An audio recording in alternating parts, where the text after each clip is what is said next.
Hey, bonjour tout le monde, j'espère que vous allez bien. Alors bienvenue dans un nouveau retour d'expérience. Aujourd'hui on va s'intéresser au syndrome de l'imposteur et vous allez voir qu'il n'y a pas que du négatif dedans, c'est juste une question de perception. Alors jingle et c'est parti.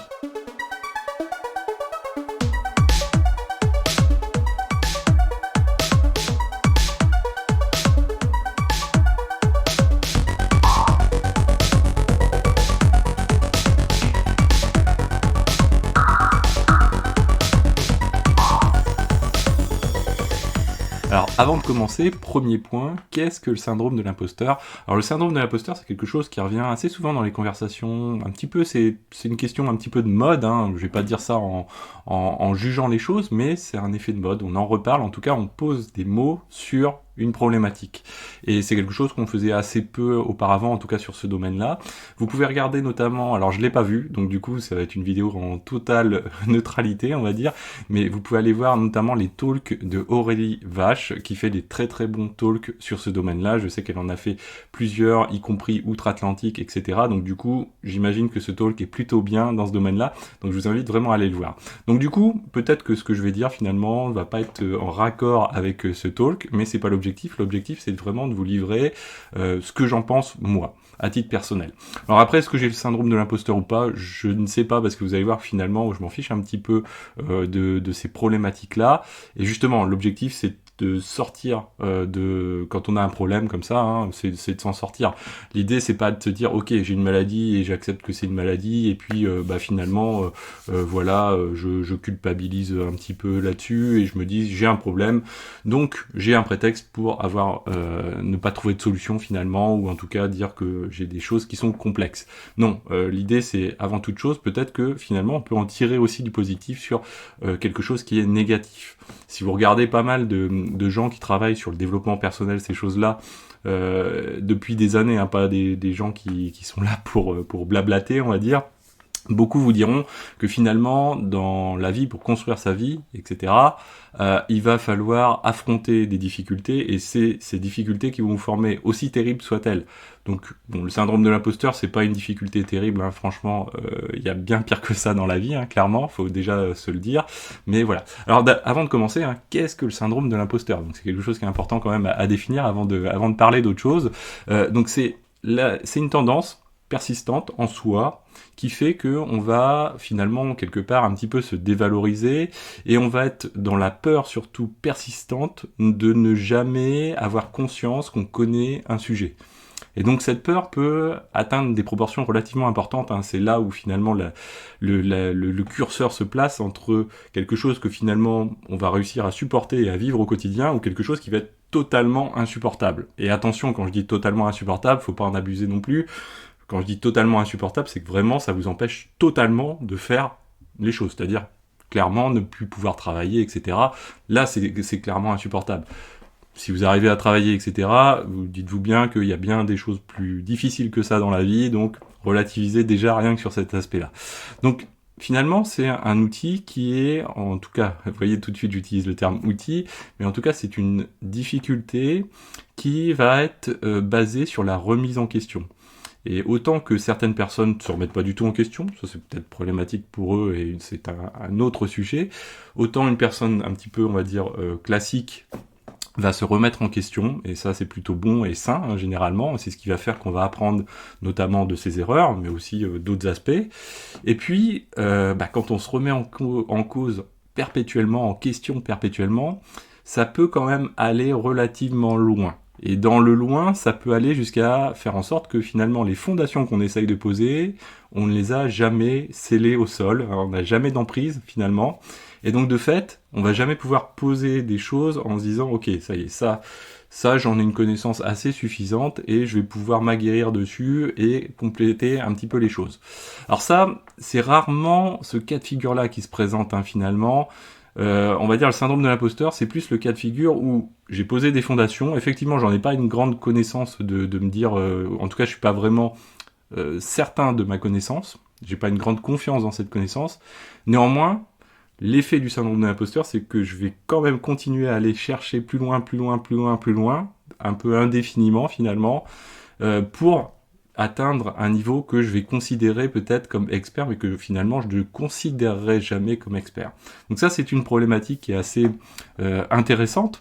Ça donne des doutes, hein, de forts doutes. Ça peut empêcher de dormir également, hein, attention, mais c'est quand même relativement rare. Hein. Et derrière, attention aussi, hein, de ne pas en abuser, de ne pas se dire, ok, moi j'ai un syndrome de l'imposteur.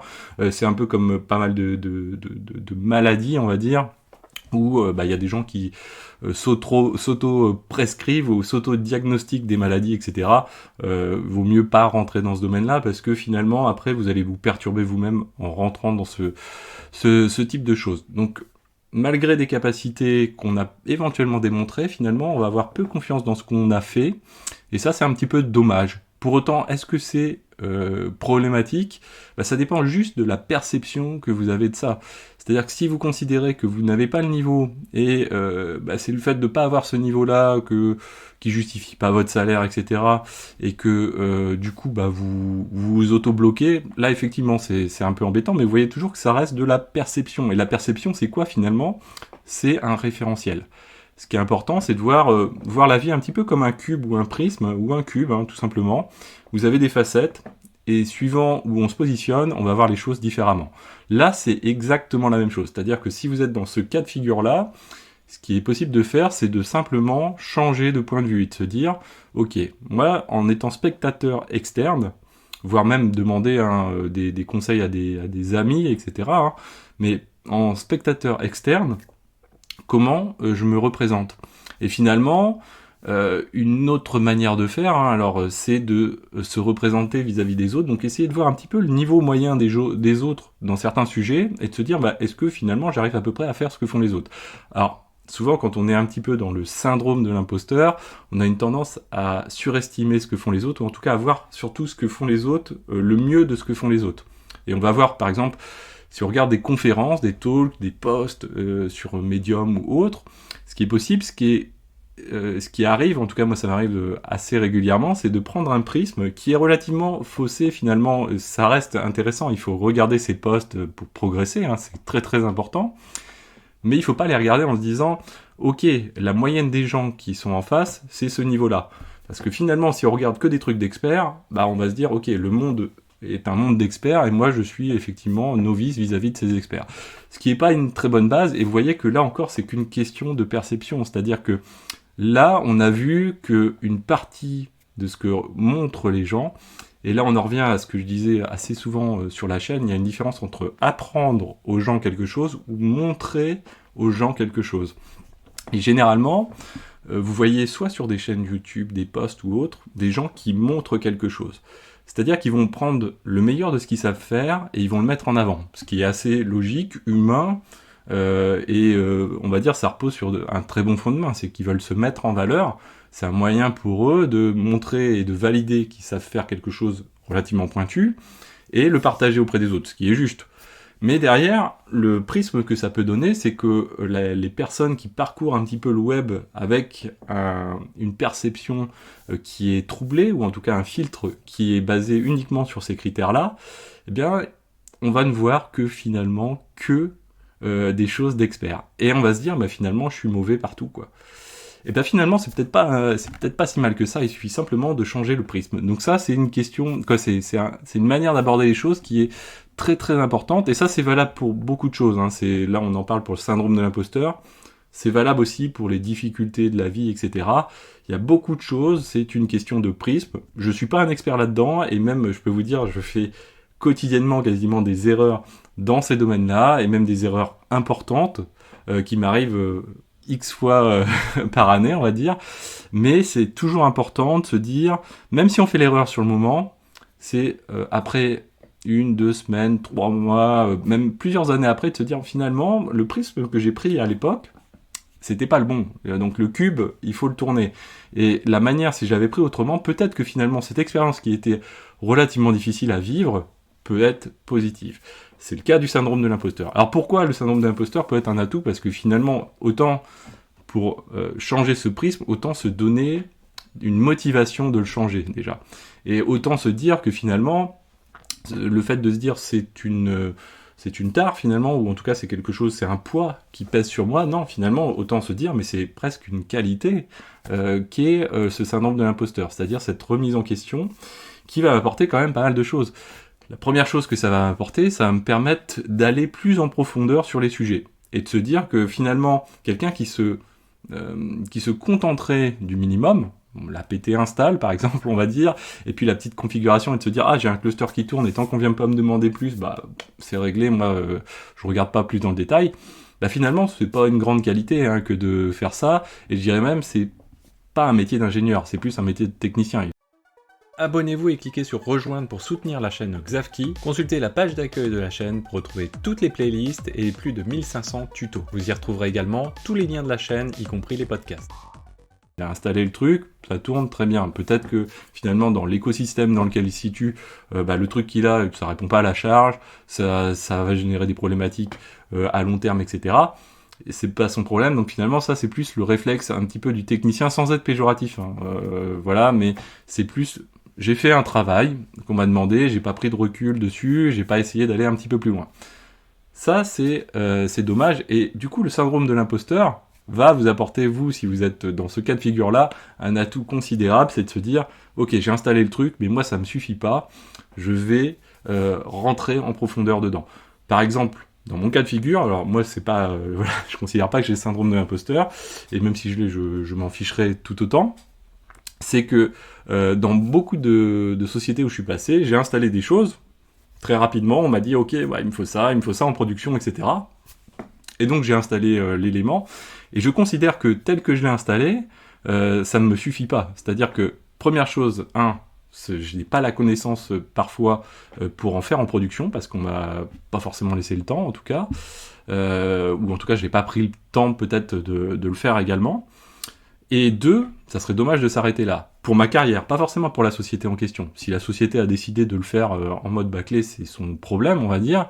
Mais après tout, ce qui est important aussi, c'est de construire sa carrière. Peut-être que je ferai pas toute ma carrière dans la même société. Et donc du coup, de fait, il faut revenir dessus. Ce que j'avais déjà expliqué dans un autre post, c'est que quelque chose qu'on fait, une technologie qu'on utilise au travail, c'est plutôt bien de la revoir un petit peu chez soi, et pas pour la société en question, mais pour votre carrière professionnelle. Et puis ça peut permettre aussi de se rassurer un petit peu quelque part. Là, on tombe un petit peu effectivement dans le syndrome de l'imposteur, mais en tout cas, ce qui est important, c'est de se dire, ok, moi j'ai appris, par exemple, il y a des gens qui me disent, ah tiens, ELK, c'est la centralisation de log, machin. Non, ELK, moi au début c'est ce que je pensais il y a 5-6 ans, pour moi c'était centralisation de log, donc tant que je vais pas faire de log, j'utilise pas ELK, machin, etc. Non, en fait, à un moment donné, je me suis dit, mais bon, on va stop temps mort, j'en ai installé un, c'est très bien, maintenant on va rentrer dans le détail et on va prendre la documentation et on va l'éplucher. Et on va prendre pas à pas et on va faire plein d'exemples, ce qui a donné la playlist ELK, mais derrière ça va me permettre non pas d'être bon sur même les cas de figure que je vais avoir détaillés, c'est juste des petits hello world mis bout à bout, mais surtout ça va me donner une autre représentation de la technologie en question. Bref, en tout cas ça m'a permis de creuser plus cette technologie, donc ça c'est quelque chose qui est assez intéressant. Donc du coup, finalement on est un petit peu jamais rassasié, ce qui finalement... Ok, on peut se dire, ouais, c'est une difficulté. Alors c'est une difficulté quand ça va entraîner d'autres problématiques. C'est-à-dire, si ça vous empêche de dormir, par exemple, là, ça va être embêtant. Il faut traiter le problème autrement, il faut revoir les choses. Mais toujours remettre les choses en perspective. Ça m'empêche de dormir. Qu'est-ce qui m'empêche de dormir? C'est le fait de me dire, je suis pas assez confortable dessus. Finalement, changeons de prisme et disons-nous simplement, ok, ça ne doit pas m'empêcher de dormir, effectivement. Demain, je vais travailler le sujet, après-demain, je vais travailler le sujet, comme je travaillerai le sujet sur une autre technologie qu'on me demanderait de travailler, mais voilà, que je me mette pas la pression, ça sert à rien, et puis je vais évoluer, et je vais me donner peut-être même un temps long, et je vais peut-être même me mettre sur un bout de papier, ou alors au-delà d'un bout de papier, simplement sur un calendrier, et me dire, ok, finalement, pour me rassurer, qu'est-ce que je vais faire? Je vais me faire un petit plan de travail sur cette technologie-là et je me donne, on va dire, tiens, c'est mon objectif de 2023 de travailler cette technologie-là et peut-être une autre technologie, etc. Et étaler ça dans le temps. Et comme ça, mon cerveau, dans ma tête, je vais me dire, ok, quand je vais avoir validé toutes les étapes en question, je vais déjà mettre un petit peu noir sur blanc, sticker, poser un jalon, de me dire, voilà, j'ai atteint un certain niveau que je considère relativement correct. Et là, vous allez voir que ça va vous aider à mieux dormir et à vous poser un petit peu plus sur les choses. Donc ça, c'est quelque chose de très très important. Et au-delà de ça, ce qui est aussi très important, c'est que c'est la prise en compte de la considération de l'énergie que ça génère. C'est-à-dire que quelqu'un qui a installé quelque chose, qui s'en fiche un petit peu, qui a installé son cluster, finalement, ça dégage pas beaucoup d'énergie, tout ça. C'est-à-dire, il a fait les choses, bon voilà, bof, c'est fait, et puis c'est tout, j'ai fait mon travail, et je m'arrête là. Quelqu'un qui fait quelque chose, et qui considère que son travail, soit il a fait une erreur dans son travail, il s'est trompé, soit il considère que finalement le niveau était pas assez poussé de ce qu'il a fait, soit éventuellement on lui a critiqué son travail, on lui a dit écoute c'est nul ce que tu as fait, mais ça finalement c'est un vecteur d'énergie assez important, et c'est même énorme l'énergie que ça peut dégager. On reviendra peut-être sur les origines un jour de la création de la chaîne, et les énergies que j'ai utilisées pour créer cette chaîne finalement, et pour évoluer d'un point de vue professionnel. Là, en l'occurrence, c'est exactement ça. C'est-à-dire que même des énergies négatives, et même, je dirais, suivant comment vous utilisez votre prisme, surtout les énergies négatives peuvent dégager en vous une motivation assez importante, même voire énorme. Et ça, c'est extrêmement intéressant, puisque la motivation, ça entraîne l'action. Et là, dès lors que vous allez transformer cette énergie un peu comme une voiture, hein. Vous avez un moteur, vous avez un gros moteur, même s'il dégage une tonne de CO2, peu importe, hein, c'est pas le sujet, derrière il va générer une énergie puissante, forte. Mais derrière, il faut transmettre ça aux roues, et là, votre motivation, elle va servir à ça, elle va servir à transmettre l'action que vous allez pouvoir passer. Et cette action derrière, ça va être quoi? Ça va être apprendre plus, tester plus, avancer, continuer à avancer et ne pas s'arrêter, ne pas se satisfaire de la chose qui va être, on va dire, un petit peu alpha, le petit hello world. Et ça, c'est génial. C'est un truc qui est génial. C'est ce qui fait qu'on avance, c'est ce qui fait qu'on progresse. Ça va vous faire évoluer. Et finalement, du coup, vous voyez tout de suite l'intérêt positif de ces énergies négatives. Si on prend d'autres énergies négatives, je vais vous donner un exemple. Mon papa, quand il est décédé, pour moi, ça a été quand même assez dur, hein, quelque chose de très dur. Pour autant, ça n'a pas duré longtemps. Hein. La manière de le percevoir, j'ai été très triste, hein, et je reste triste par rapport à cet événement-là. Mais derrière, ma manière de convertir cette tristesse, c'est de me dire, ok, je vais essayer de réussir un peu plus ma vie avec certaines actions que j'ai identifiées. Donc, je vais avoir la chaîne, je vais avoir des actions à titre personnel, à titre social, etc. Faire évoluer mon patrimoine tel que, dans l'inspiration que m'a donné mon papa et mes parents, etc. Donc, plein de choses comme ça. Et derrière, je me dis, voilà, la manière que je vais utiliser de ces éléments qui peuvent être relativement négatifs, je vais convertir cette énergie négative finalement en quelque chose qui va me faire avancer plus. Et ça, c'est quelque chose qui est important. Vous pouvez regarder, alors je sais plus exactement le nom, je crois que c'est Tony Robbins qui fait de très très bons séminaires dans ce domaine-là. Alors vous verrez pas le séminaire, mais je crois qu'il y a une série quelque part ou un documentaire sur lui. Qui lui alors le fait à large échelle aux États-Unis, hein, vous voyez tout le côté un petit peu, je déteste ça, hein, le côté bankable des gens qui font du travail sur le développement personnel, etc. de manière très très bankable. Néanmoins, j'ai regardé une de ses confs, ou en tout cas des extraits de ses confs, etc. Et la manière dont lui, il l'expliquait, l'origine de ça, et puis, donc vous voyez, lors de ses confs, ce qu'il fait, c'est qu'il prend des gens qui sont en très très grande difficulté. Il remonte un petit peu dans le passé, il y a des gens qui ont vécu des drames, je sais pas, des viols, des choses comme ça, et il leur explique, mais là, attention, hein, bien sûr, ça ne justifie pas le fait de faire ces choses négatives. Néanmoins, les gens n'ont plus d'autre choix que de vivre avec ces choses négatives. Et donc, derrière, ce qui est important, c'est pour ces gens-là, c'est de se retrouver et de pouvoir retrouver des perspectives, un futur, et pourquoi pas tirer une énergie finalement de ces choses négatives. Donc vous voyez des fois des enfants qui ont été abusés de leurs parents, par exemple, eh bien il va les faire switcher un petit peu au niveau du cerveau, hein, au niveau de la réflexion, et leur dire, écoute, t'as vécu des choses négatives, ce que t'as vécu là, finalement, c'est une expérience, effectivement, qui est pas agréable, voire même extrêmement extrêmement, comment on va dire, négative et destructive pour ta vie.